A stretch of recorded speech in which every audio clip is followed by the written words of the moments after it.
Animação com fotos de cidades brasileiras e fundo violeta. Parlamento Brasil.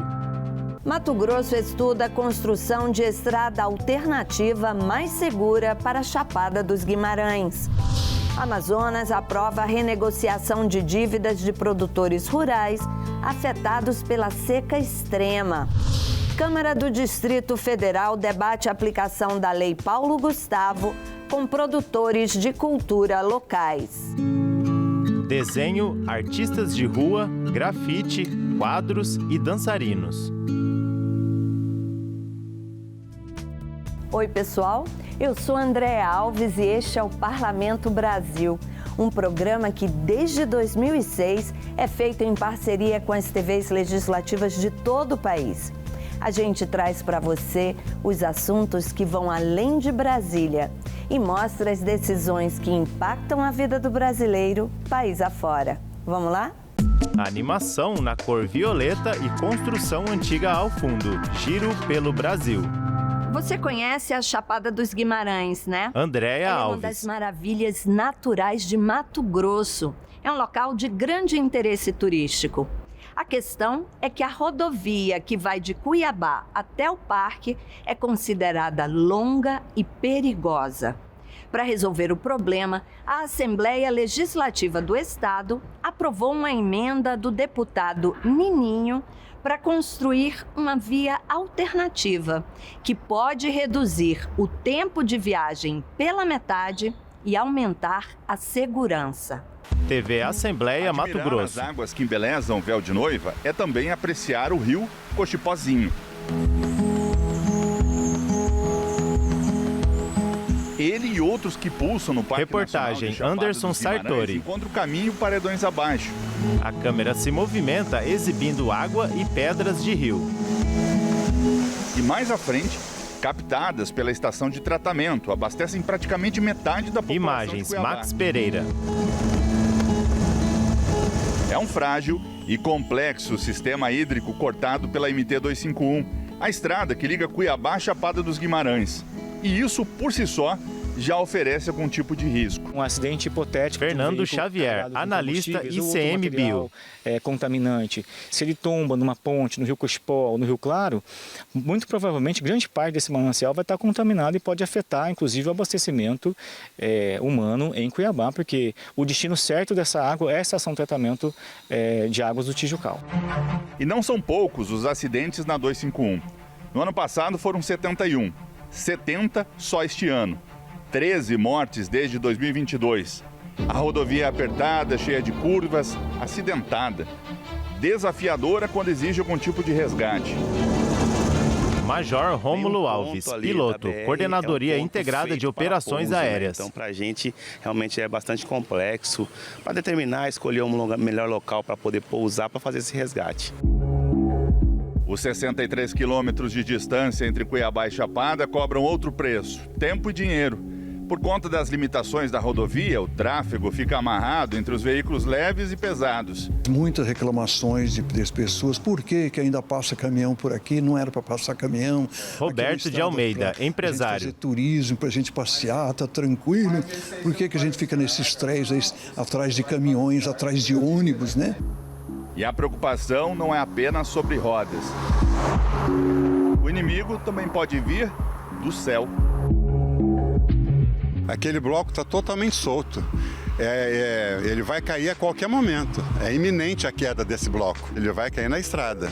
Prudência é doutor no assunto. Não é a primeira vez que ele alerta sobre as ameaças de desabamento na região do Portão do Inferno. O geólogo não está sozinho. Um relatório feito pela Metamate, órgão do governo do estado, sugere a relocação da rodovia. Ou seja, ela tem que sair dali. Todo ano, no mês de janeiro... Prudêncio Castro, doutor, Geociência UFMT. A estrada fica interditada devido à queda de blocos. Eu acredito que é necessário a construção de uma outra estrada, de uma outra alternativa. E essa alternativa existe. É a MT-030.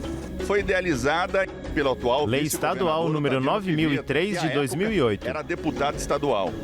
A rodovia é muito mais curta e praticamente uma reta entre Cuiabá e Chapada. Intenção com a MT-030 Otaviano Pivetta, vice-governador de Mato Grosso. A região do Dr. Fábio, Pedra 90, é uma região muito populosa, que pode, aos finais de semana, se deslocar para a Chapada, com ciclovia, de maneira bem mais fácil do que é hoje, né? O deputado Nininho também está convencido da importância desse empreendimento. No traçado proposto pelo parlamentar, a viagem até Chapada tem pouco mais de 30 quilômetros. Olhando o comparativo entre a estrada Parque 251 e a 030, fica muito clara a diferença.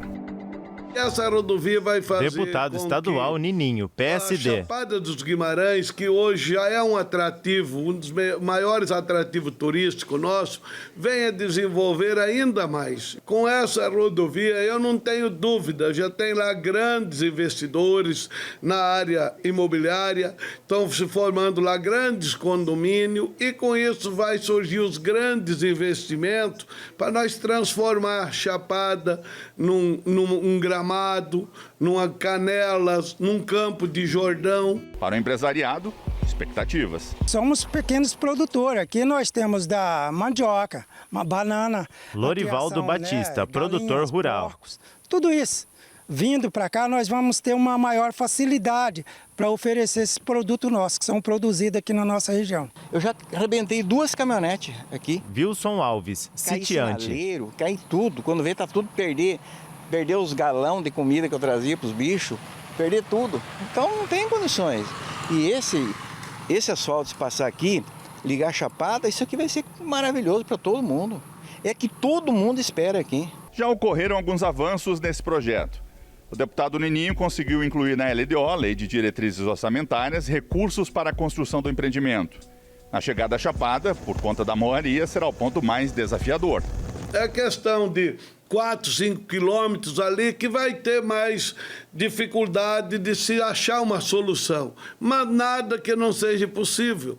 Tudo para engenharia, tudo é possível. E eu achar uma obra que vai custar um pouco mais cara, mas que possa custar muito mais cara e nós não podemos deixar de fazer assim mesmo. Nada que se compare essa gravidade ambiental com os danos e as vidas que são perdidos nessa rodovia. Imagem aérea exibindo a estrada e vegetação ao redor. Amazonas aprova a renegociação de dívidas dos produtores rurais que foram afetados pela seca extrema. Veja o que foi notícia nas casas legislativas do país. Amazonas. A estiagem recorde de 2023 TV do Amazonas tem afetado a produção rural e o escoamento de produtos de vários municípios do estado. Segundo especialistas, o impacto do fenômeno, que ultrapassou as fronteiras do Amazonas, pode prejudicar a safra de 2024 do país. Aqui, itens como a banana e a farinha podem faltar no mercado local. Rafael Marques, repórter. Muitos produtores rurais realizaram empréstimos na Agência de Fomento do Estado do Amazonas, a AFEAM, para investirem na produção agrícola e pecuária, mas não contaram com essa estiagem recorde. Para minimizar os impactos desta seca severa, a Assembleia Legislativa aprovou a mensagem governamental que concede o perdão e a renegociação de dívidas de créditos realizados pelo pequeno produtor rural na AFEAM.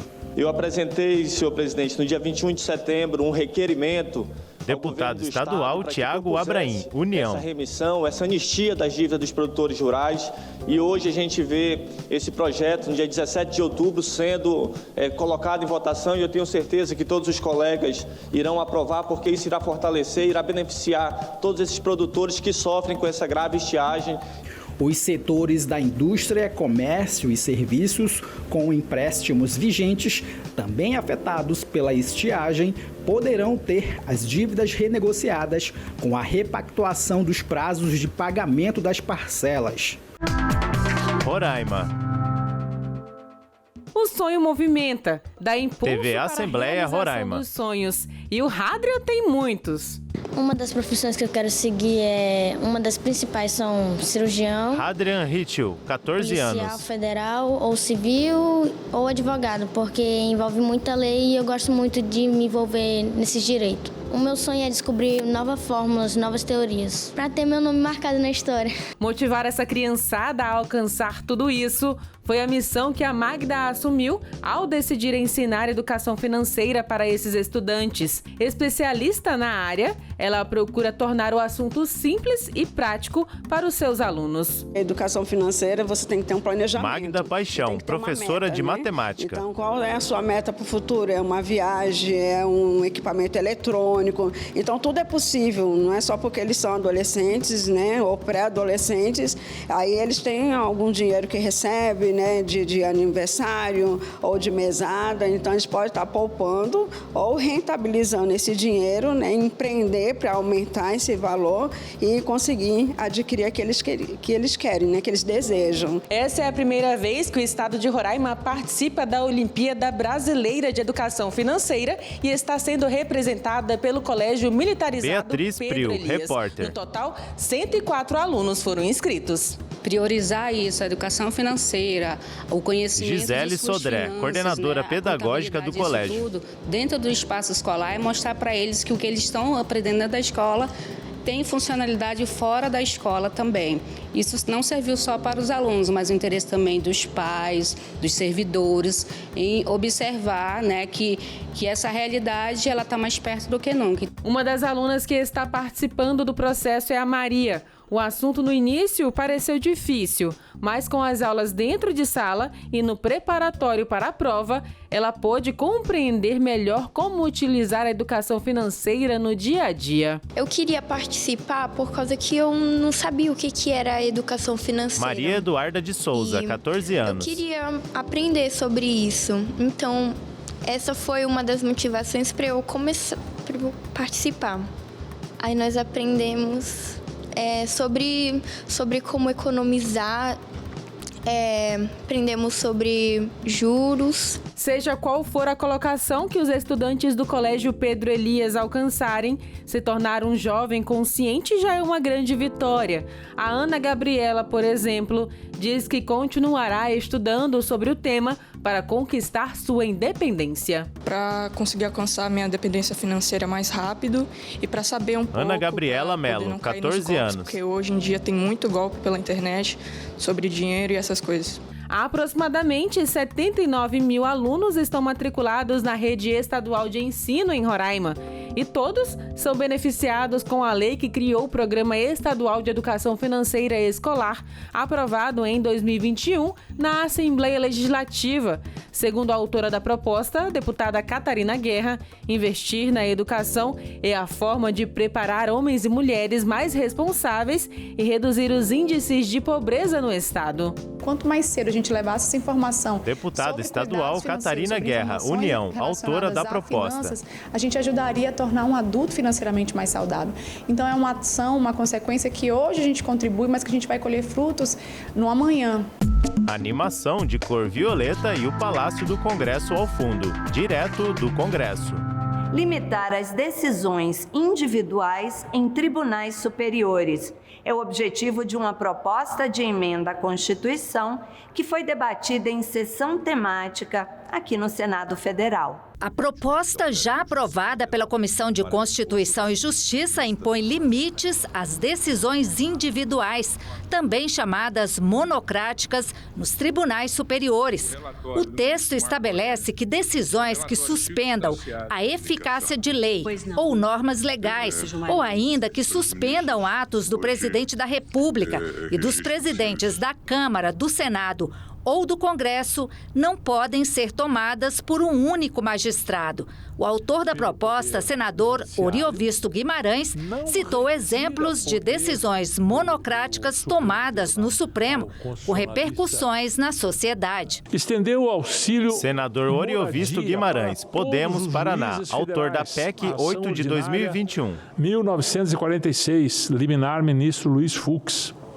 Ainda não foi julgada. E por que não foi julgada? Porque se for julgada no mérito, talvez todos os magistrados do Brasil tenham que devolver o auxílio que recebeu durante a vigência da decisão monocrática. A PEC também estabelece que pedidos de vista, prazo pedido por algum ministro para estudar um determinado processo, devem ser concedidos coletivamente e por um prazo máximo de 6 meses. Nós fizemos um estudo detalhado. A aplicação da emenda regimental 5822 a um processo dá um prazo de um total máximo de adiamento de até 900 dias, enquanto com a PEC esse prazo seria de 270 dias. Bem mais curto. A proposta do senador Esperidião Amin, PP Santa Catarina, relator da PEC 8 de 2021. Não é interferir lá dentro, é apenas cuidar do reflexo para nós. Estou interferindo na regimentalidade. Não. Essa proposta, eminente presidente... Nabor Bulhões, representante da OAB. Muito cuidado, ela me parece profundamente oportuna. As modificações introduzidas pelo Supremo em seu regimento, elas não resolvem a questão. Como estabelecer um mecanismo de aprimoramento Miguel Godoy, professor de Direito Constitucional. Para um funcionamento harmônico entre os poderes. E a PEC 8 de 2021 é a melhor resposta produzida até aqui. O presidente do Senado, senador Rodrigo Pacheco, o autor da PEC, senador Oriovisto Guimarães, o relator da proposta, senador Esperidião Amin, ressaltaram que a intenção da PEC não é retirar poderes do Supremo Tribunal Federal, nem interferir em outro poder. Nós estamos tratando não de assuntos internos, nem do Senado, nem do Supremo. Isso não tem nada a ver com o funcionamento da casa. Isso aqui são os efeitos na sociedade da decisão monocrática do pedido de vista ou, vamos ser bem claros, da postergação de uma decisão do colegiado. Hoje, se nós tivermos a aprovação de uma lei por 513 deputados, por 81 senadores, e essa lei for homologada pelo presidente da República, um único ministro do Supremo Tribunal Federal, numa decisão monocrática, decisão de um homem só, e de forma liminar, ele suspende a vigência da lei. Podemos avançar na legislação. Senador Rodrigo Pacheco, PSD Minas Gerais, presidente do Senado Federal. Coisa em seu devido lugar, dissipando zonas nebulosas, sobreposição de atribuições ou dúvidas de interpretações. É disso que se trata o presente debate, uma tentativa de aprimorar o nosso sistema constitucional. A nação mudou. Foi assim que Ulisses Guimarães começou o discurso que ele fez no dia da promulgação da Constituição, 5 de outubro de 1988, há 35 anos. Você vai ver agora trechos desse discurso histórico. Esse vídeo foi exibido durante uma sessão solene que celebrou a data aqui na Câmara dos Deputados. TV Câmara. Senhoras e senhores constituintes, hoje, 5 de outubro de 1988, no que tange à Constituição, a nação mudou. A Constituição mudou na sua elaboração, mudou na definição dos poderes, mudou restaurando a federação, mudou quando quer mudar o homem cidadão. E é só cidadão quem ganha justo e suficiente salário, lê e escreve, mora, tem hospital e remédio, lazer quando descansa. Chegamos, esperamos a Constituição como vigia espera a aurora. A nação nos mandou executar um serviço. Nós o fizemos com amor, aplicação e sem medo. A Constituição certamente não é perfeita.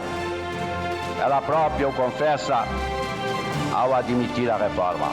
Quanto a ela, discordar, sim. Divergir, sim. Descumprir, jamais. Afrontá-la, nunca. Traidor da Constituição é traidor da pátria. Conhecemos o caminho maldito.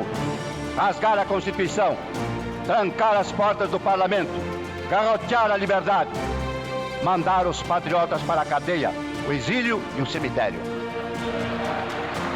Temos ódio à ditadura, ódio e nojo. Não é a Constituição perfeita, mas será útil, pioneira, desbravadora, será luz, ainda que de lamparina, na noite dos desgraçados. A nação quer mudar, a nação deve mudar, a nação vai mudar. Que a promulgação seja nosso grito, mudar para vencer. Muda, Brasil! Ulisses Guimarães, presidente da Câmara dos Deputados, 5 de outubro de 1988, 35 anos da Constituição Federal. A animação exibe a estátua do profeta Isaías de Aleijadinho, em Congonhas, Minas Gerais. Incentivo à cultura. A Câmara Legislativa aqui do Distrito Federal se reuniu com produtores culturais locais para debater a aplicação da Lei Paulo Gustavo. TV Câmara Distrital. Mãos tocando violão e um dançarino. Um setor que emprega pelo menos 90 mil trabalhadores direta e indiretamente, que gera renda e aquece a economia. Apenas em 2022 foram mais de 9 bilhões de reais movimentados pela economia criativa do DF, de acordo com uma pesquisa realizada por alunos da Universidade Católica de Brasília. Isso envolve a realização de espetáculos e eventos culturais. Mas apesar de pulsante, esse setor ainda sente as consequências de uma pandemia que paralisou o país por meses. Dito é produtor cultural em Ceilândia e lembra bem do período em que tudo ficou fechado. Foi José Deudito da Silva, Associação de Arte e Cultura de Ceilândia. Né? Muitas casas se fecharam, muitos negócios se desfizeram, muitos artistas ficaram aí à mercê de suas famílias pedindo, né, uma cesta básica, uma coisa. Foi um tempo de muita dificuldade. Para ajudar os produtores culturais a se recuperarem dos prejuízos acumulados, Mariama Morena, o repórter. Executa em todo o país a Lei Paulo Gustavo, que vai garantir 3,8 bilhões de reais em investimentos para projetos culturais nos estados, municípios e aqui no Distrito Federal. O Distrito Federal já foi contemplado com o repasse da Lei Paulo Gustavo no valor de 48,1 milhões de reais. Do valor total, 70% serão destinados ao audiovisual, conforme prevê a legislação. O restante será destinado às demais linguagens artísticas, como música, dança, teatro, literatura e artes plásticas. O governo do Distrito Federal lançou um chamamento público para organizações da sociedade civil interessadas em ajudar na operacionalização da lei no DF. A lei, aprovada em 2022, foi tema de um debate na Câmara Legislativa. Produtores culturais se reuniram com representantes do GDF e conselhos de cultura para falar sobre os desafios na sua implementação. O presidente da Comissão de Educação, Saúde e Cultura da CLDF, deputado Gabriel Magno, destacou a importância da lei para a classe artística e afirmou que a CLDF trabalha para que os recursos cheguem a quem realmente precisa. Essa semana tivemos uma vitória importante porque o governo fez... Deputado distrital Gabriel Magno, PT. Desse recurso, né, no orçamento, então ele já está disponível na peça orçamentária para poder ser aplicado, ser pago para o conjunto dos artistas. E nós iniciamos também, junto com o Conselho de Cultura, um processo de mobilização com o setor cultural para pensar os editais, as linhas dos editais, de maneira mais democrática possível, que descentralize esse recurso, sem burocracia, para que ele de fato chegue a quem precisa e chegue lá na ponta o mais breve possível. A nossa perspectiva é que José os editais Carlos sejam Prestes, lançados agora, subsecretário de Fomento e Incentivo Cultural. 7 editais. Então a gente imagina, a partir do que a gente conversou com a comunidade cultural, que os editais devam contemplar entre 350 e 370 projetos. Então isso ainda é aquém da necessidade do setor cultural, porque a penalização foi muito grande durante esse período de pandemia e a recuperação pós-pandemia foi gradual, não foi muito acelerada, mas a gente acredita que são projetos estruturantes que vão gerar muitos desdobramentos na comunidade artística, porque são projetos de grande vulto. Todas as informações a respeito da lei estão disponíveis no site da Secretaria de Cultura do DF. Para quem trabalha na área, os recursos da Lei Paulo Gustavo e de outras fontes de financiamento público são fundamentais para dar continuidade ao desafio de fazer da arte uma forma de sobrevivência.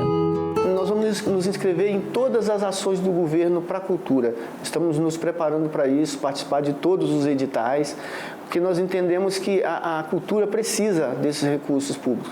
O governo banca tanta coisa, né? Ele tem que bancar a cultura para o povo também. Arte, para as pessoas se divertirem, para as pessoas viverem, para as pessoas entenderem qual é o sentido da vida, né? Mãos desenhando em papel, homem tirando foto de quadro e dançarino. É sempre bom lembrar a importância que a arte teve durante a pandemia, não é mesmo? A vida teria sido muito mais difícil sem a música, os filmes, os livros. Nada mais justo do que incentivar os nossos artistas. E o Parlamento Brasil vai ficando por aqui. Mas antes, a gente vai deixar vocês com um quadro novo. A partir de agora, a gente vai dar espaço a alguns dos mais de 3.000 visitantes de todos os lugares do Brasil e do mundo que vêm ao Congresso Nacional todas as semanas. A gente vai ver o que eles têm a dizer. E lembrando que senado.leg.br/tv/Parlamento Brasil, youtube.com/TV Senado. Estou aqui, assim, deslumbrado, né? Conhecer o interior Sandro do poder, Maurício Borba, Recife, importante. Pernambuco. E, assim, a emoção é muito grande de estar conhecendo, né, esse lugar, gente que sabe a importância do que é a democracia. E ver isso tudo aqui restaurado da forma como está, para a gente é uma honra muito grande, é um grande prazer. Acho que é muito importante para basicamente todo mundo conhecer. Antônio Pedro, Teresina, Piauí. Tudo na nossa vida, né? Tudo é influenciado por política e a gente tem o conhecimento, não só agrega mais nosso valor cultural, mas também nos dá margem para poder saber como interferir e como agir, né, na mesma sociedade. Como a gente vê, né, assim, sempre Olímpio II, Campo Maior, Piauí. Já sente um pouco até em casa, né? A gente já vê ali todo dia, então já está pelo menos familiarizado com um pedacinho daquilo, né? E vindo para cá fica melhor ainda. A democracia está... Ricardo Barcelos, Buritis, Rondônia. Tipos de problema, mas Deus quiser a gente vai vencer e vai melhorar o Brasil cada vez. É a casa do povo, né? É a casa onde Cíntia Vanderlei, Recife, Pernambuco. Tudo começa por aqui. Os caminhos, eles se abrem aqui e levam para o povo. Os créditos entram em tela. Enquanto isso, ao fundo, é exibido o plenário do Senado.